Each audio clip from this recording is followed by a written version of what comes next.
자, 열왕기하 17장 6절에서 8절까지 한 목소리로 천천히 하나님 말씀을 공독하겠습니다.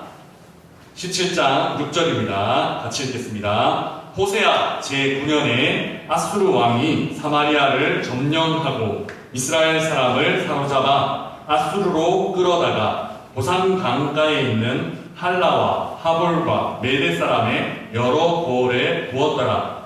이 일은 이스라엘 자손이 자기를 애굽 땅에서 인도하여 내사 애굽의 왕 바로의 손에서 벗어나게 하신 그 하나님 여호와께 죄를 범하고 또 다른 신들을 경외하며 여호와께서 이스라엘 자손 앞에서 쫓아내신 이방 사람의 규례와 이스라엘 여러 왕이 세운 율례를 행하였음이라. 아멘.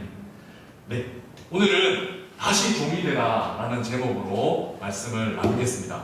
오늘 본문은 북왕국 이스라엘, 그러니까 솔로몬 이후에 이스라엘은 남왕국 유다 그리고 북왕국 이스라엘로 갈라져서 한 200년 동안 존재를 하다가 722년, 기원전 722년에 북왕국이 먼저 망합니다. 북왕국의 아수르라는 그 세계사에서 아시리아라는 나라를 가장 잔인했던 그 제국을 통해서 북왕국이 망하게 됩니다. 오늘 그 이야기인데 먼저 6절 말씀을 한번 살펴보면 6절 말씀을 같이 한번 읽어보겠습니다. 시작. 호세아 제9년에 아수르 왕이 사마리아를 점령하고 이스라엘 사람을 사로잡아 아수르로 끌어다가 고산 강가에 있는 할라와 하볼과 메대 사람의 여러 고을에 부었더라. 아멘. 이 이야기를 보면 호세아 제9년에 아수르 왕이 사마리아를 점령해서 북왕국이 망했습니다. 그런데 북왕국이 망했다고 해서 모든 일이 끝나는 게 아니라 이제부터 백성들의 고난은, 백성들의 어려운 일은 시작이 됩니다. 어떤 어려움이 시작이 됐냐면 이스라엘 사람들을 어디로 끌고 갔다고요? 자기네 땅으로 끌고 갔습니다. 지도를 보면 아시리아에서 저기 제일 먼 쪽에, 그리고 이스라엘, 그리고 이집트 이렇게 빨간색으로 표시가 되어 있는데요. 이스라엘 밑에는 유다가 혹시 보이시죠? 네, 유다가 있고 이스라엘, 북왕국 이스라엘이 망하고 난 다음에 아수르 왕이 어디까지 끌고 가느냐면 여기 있는 아시리아의 제 커서가 보이나요? 메디아라는 나라, 성경에는 메데라고 표현되어 있는 그 메디아라는 나라까지 이스라엘 민족들을 끌고 가십니다.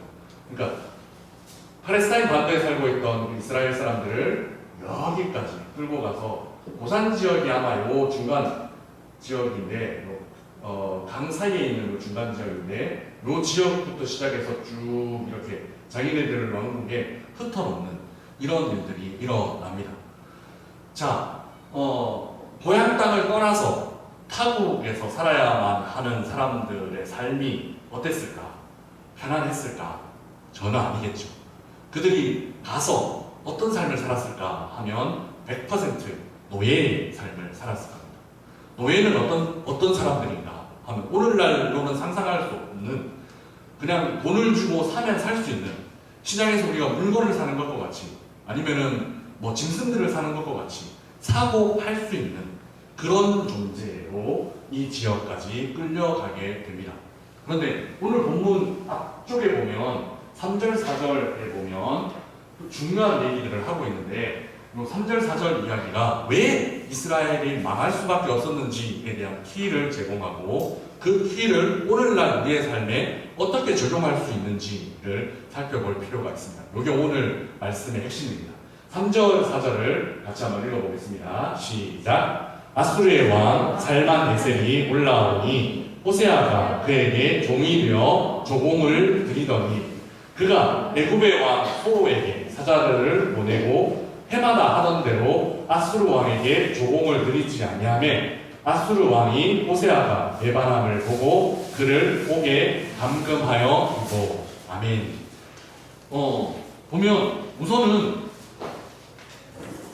북왕국 이스라엘의 왕이 누구를 섬겼느냐 하면 아수르의 조공을 바치는 그런 일들을 했습니다. 살마네셀에게 종이 되어 조공을 드립니다. 그러니까 아수르의 종이 되었던 때에는 아직 살만했습니다.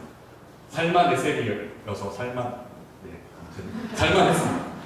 그런데 보니까 저기 조공을 드리고 뭐 이렇게 하니까 이게 좀 싫어졌습니다. 그래서 아수르에게 조공을 보내는 걸 끊고 애굽 왕에게 가서 우리가 당신들 종이 되겠습니다. 그러니까 저 북왕국 저기 북쪽에 있는 아수르 좀 쳐주십시오. 이렇게 해서 다른 쪽에 이제 들붙기 시작했습니다. 그랬을 때 아수르의 왕 호세아가 이제 배반이다라고 해서 쳐들어오게 되는 계기를 마련합니다. 아까 지도에서 한 번만 더 살펴보면 이집트는 잘 아시는 것처럼 여기 있고 이제 이스라엘 그리고 아수리아 그 아수르가 이렇게 이제 있을 때 여기 중간에 끼어 있는 이 나라가 아마 무슨 이유인지는 모르겠지만 이집트에게 가서 사신을 보내는과 동시에 이제 아시리아를 통해서 이스라엘은 망하게 되는 역사가 시작됩니다. 이 일이 사람들의 관점에서 볼 때는 아수르를 배반한 것 때문에 이스라엘이 망한 것으로 해석될 수 있습니다. 아수르에게 조공을 바치다가 이제 조공을 끊고 나는 애국이랑 친하게 될래 한 것 때문에 이 배반함으로 해석을 할 수 있습니다. 그러나 성경은 그것보다도 훨씬 더 근본적인 이유, 근본적인 원인을 말씀하고 있습니다. 오늘 본문 7절 말씀에 이렇게 표현하고 있습니다. 7절 같이 한번 읽겠습니다. 시작. 이 일은 이스라엘 자손이 자기를 애굽 땅에서 인도하여 내사 애굽의 왕 바로의 손에서 벗어나게 하신 그 하나님 여호와께 죄를 범하고 또 다른 신들을 경외하며. 아멘. 이스라엘이 망할 수밖에 없었던 이유를 성경적으로 영적으로 하나님은 어떻게 말씀하시느냐 하면 너희들이 원래 애굽의 종이었다. 그런데 그 애굽의 종이었던 너희들을 내가 구원해서 자유인으로 만들어줬다. 하나님의 백성으로 만들어줬다.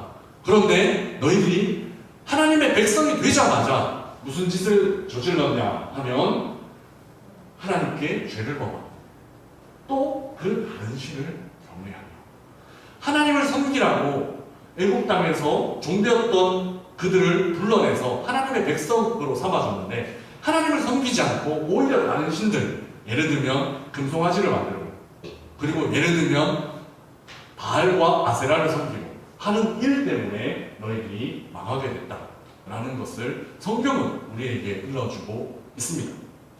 종이었던 사람들을 자유인으로 해방시켜줬는데 다른 신들의 종이 되겠다고 가 있는 모습. 아수르의 조공을 바치다가 아수르를 배신하고 애굽에게 사신을 보낸 장면과 흡사한 장면입니다. 이것보다 훨씬 더 이제 하나님은 더 큰 영역에서 애굽의 종되었던 너희들, 노예였던 너희들을 내가 구원해서 하나님의 백성 삼아줬는데 나를 섬기는 백성 되게 했는데 나를 섬기지 않고 나를 배신하고 다른 신들을 섬기는 것이 너희들의 죄다. 그래서 너희들은 지금 이렇게 흩어져서 노예로 살 수밖에 없다라고 알려주고 있습니다. 또한 8절에 또 한 가지 이야기를 우리에게 알려주고 있습니다. 같이 한번 읽겠습니다. 시작. 여호와께서 이스라엘 자손 앞에서 쫓아내신 이방 사람의 구레와 이스라엘 여러 왕이 세운 율례를 행하였음이라. 아멘. 하나님의 말씀, 애굽 땅에서 나올 때에 어디를 거쳤나요? 시내산이라는 데를 거쳐서 무엇을 받았나요? 하나님의 말씀을 받았어요. 야, 너희가 이제 정착할 그 가나안 땅에 가서 너희는 이렇게 살아야 돼 라고 하나님께서 말씀을 주셨어요. 말씀을 주셨는데 그 말씀을 들어가자마자 버리고 뭘 따라 행하느냐 하면 하나님이 가나안 땅에 들어가기 전에 하나님은 되게 잔인한 명령을 하세요. 어떤 잔인한 명령을 하시냐면 그 땅에 있는 사람들을 다 멸절시켜라, 다 죽여버려라, 다 쓸어버려라 라는 굉장히 잔인한 명령을 하세요. 그런데 이 잔인한 명령을 왜 하나님께서 하실 수밖에 없었냐 하면 그 땅에 거하는 사람들은 굉장히 악한 사람이었고 또 굉장히 타락한 사람이었어요. 그래서 그 악하고 타락한 사람들과 같이 살게 되면 이스라엘 민족이 하나님의 말씀을 따라서 하는 게 아니고 그 땅 사람들의 문화와 그 땅 사람들의 생활 방식들을 따라 살 것을 하나님 너무 분명히 아셨기 때문에 하나님 그 땅에 있는 사람들을 다 멸절시켜라 라고 말씀해 주신 거예요. 그런데 이스라엘 민족이 어떻게 행했냐 하면 하나님의 말씀을 따라 사는 것이 아니고 그 땅 사람들의 생활 방식 그리고 쫓아냈던 그 이방 사람들의 생활 방식을 따라서 살기 시작했기 때문에 하나님께서 이스라엘 민족들을 치신 거예요. 결론으로 말씀을 마무리하면 이렇습니다.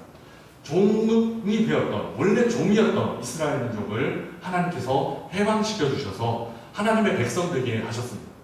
그런데 이 사실을 기억하지 못했을 때, 이 하나님의 은혜를 잊어버렸을 때 하나님은 다시 종이 되게 만드는 이런 역사를 만들어 가십니다.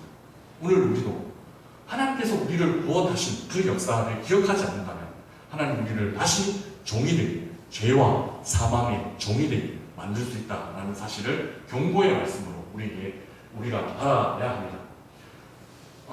오늘날 우리가 하나님께서 싸우시는 전쟁은 두 가지 모습입니다. 하나님은 우리를 위해서 싸우십니다. 그래서 하나님은 이스라엘 민족을 위해서 가나안 땅에 있는 여리고성, 아이성 이런 전투들을 통해서 가나안 사람들을 물리쳐 주셨고 블레셋 민족들이 꿈쩍도 못하도록 그 큰 골리앗과 다윗이 싸워서 골리앗을 깨부시고 다윗이 이길 수 있도록 하나님께서 싸워주십니다. 우리를 위해서, 우리가 하나님의 말씀을 듣고 하나님을 예배할 때 하나님 우리를 위해서 싸워주십니다. 그래서 하나님은 우리를 위해서 싸워주시는 분이십니다. 그러나 이스라엘 민족처럼 종되었던 사람들을 해방시켜주신 하나님을 기억하지 못할 때는 하나님은 오히려 우리를 대항해서 싸우실 수 있습니다. 이 무서운 역사들이 일어나지 않도록 하나님께서 우리를 위해서 싸우시는 분으로 계속 남아있을 수 있도록 우리가 하나님 편에서는 삶을 살아야 합니다. 그렇지 않으면 하나님께서 우리의 반대편에서, 하나님께서 우리의 반대편인 앗수르 편에서 우리를 대항해서 싸우시고 우리를 흩으시고 우리를 다시 노예, 다시 종 되게 하실 수 있다라는 사실을 이 역사를 통해서 기억할 수 있는 우리들이 되었으면 좋겠습니다. 하나님께서 우리를 위해서 싸우시는 한 주간이 되셨으면 좋겠습니다. 함께 기도하겠습니다.